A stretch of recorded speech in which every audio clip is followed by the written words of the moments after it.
Is the Ultra Boost 4.0 a reinvention of a great silhouette, or just more of the same? Let's find out.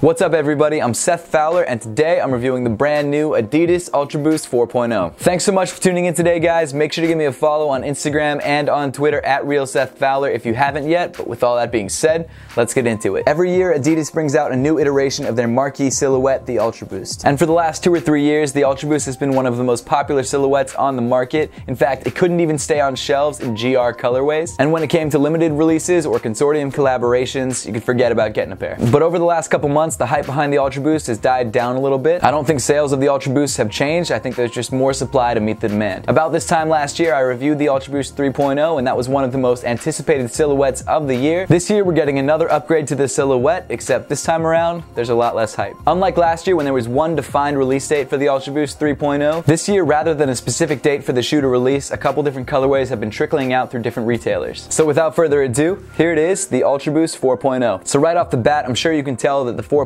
looks very similar to last year's 3.0. Starting off with the shoe, the entire upper is covered in this very stretchy gray prime knit. The main difference between the 4.0 and the 3.0 is the prime knit pattern. The 3.0 had somewhat of an abstract linear pattern, whereas the linear texture on the 4.0 is much more even and defined. To be honest, I really like the pattern on the 3.0. I thought it was different and cool, but this isn't bad either. One thing you may have noticed is that they brought back the ventilation holes on the toe box, and the cool part about that is that the pattern that the ventilation holes create is very similar to what you found on the Ultra Boost 1.0, which is most people's favorite prime knit pattern. It's kind of difficult to see because the prime knit is all one tone this time around, whereas the last couple models it had a couple different subtle variations in color, but if you look closely enough you'll recognize that prime knit 1.0 arrow pattern. As for the feel of the 4.0 prime knit, it feels almost identical to the 3.0s, both on feet and to the touch. It's got the same amount of elasticity, it's about the same thickness, and honestly, other than the prime knit pattern itself, there really isn't any difference. Moving back on the shoe, the Ultra Boost 4.0 seems to continue to draw on its roots with a solid opaque cage versus last year's semi-translucent cage. I really prefer the solid colored cage because I feel like last year's 3.0's translucent cage kind of seemed a little bit messy at times. On the black pair in particular, I felt like the cage had sort of a brownish yellowish tint, whereas the prime knit had more of a bluish tint,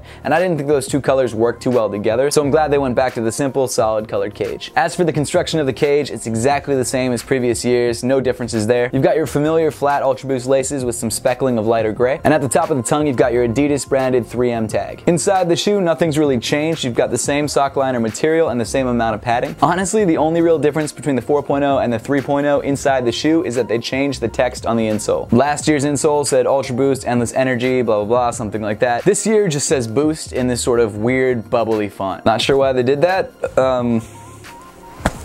As for fit, the Ultra Boost 4.0 fits almost identically to the 4.0, and for me that's true to size. If you've never tried on a pair of Ultra Boost before and you're looking to buy a pair of Ultra Boost 4.0s, I would definitely suggest trying them on first to make sure the fit is right for you. And if you can't find a pair of Ultra Boost 4.0s, try on a pair of 3.0s, it's the same thing. Moving back on the shoe, the prime knit pattern gets a little bit more widespread, but the prime knit seems to get a little bit thicker. I assume they did that to add more structure to the back of the shoe, but it doesn't seem to make much of a difference. Not that I think that's a bad thing or that it needed more structure in the back of the shoe, but that's just what I'd assume. The heel counter is pretty much the exact same thing as all the previous Ultra Boosts. This time it's in gray to match the rest of the upper. Of course, you've got your Ultra Boost branding on the lateral side in silver. Moving down the shoe, you've got your standard Ultra Boost midsole, a midsole which has never really changed. But I've got to be honest, and I said this exact same thing in the Ultra Boost 3.0 review from last year. If it ain't broke, don't fix it. There's nothing wrong with its midsole. I love this midsole. I think it's probably the most comfortable midsole I've ever worn, so I like it, and I'm glad they didn't change it. Finally, moving to the bottom of the shoe, you've got your black webbed outsole and continental rubber. Overall, the Ultra Boost 4.0 is only a very slight upgrade from the Ultra Boost 3.0. I still really love the Ultra Boost silhouette. I think the Ultra Boost and the Air Jordan 1s are tied as my favorite sneakers of all time. To be honest, I'm glad that they didn't mess with the shoe too much. I honestly don't even think it needed an upgraded prime knit upper, but the changes that they did make, I don't actually mind. And that callback to the 1.0's prime knit pattern, I think is awesome. This shoe retails for $180 plus tax. There's no real set release date, at least that I know of. If you're trying to grab a pair of these for yourself, I'm sure they'll pop up somewhere nearby you in the near future. Now that we've got the review out of the way, let's throw these guys on feet and see how they look.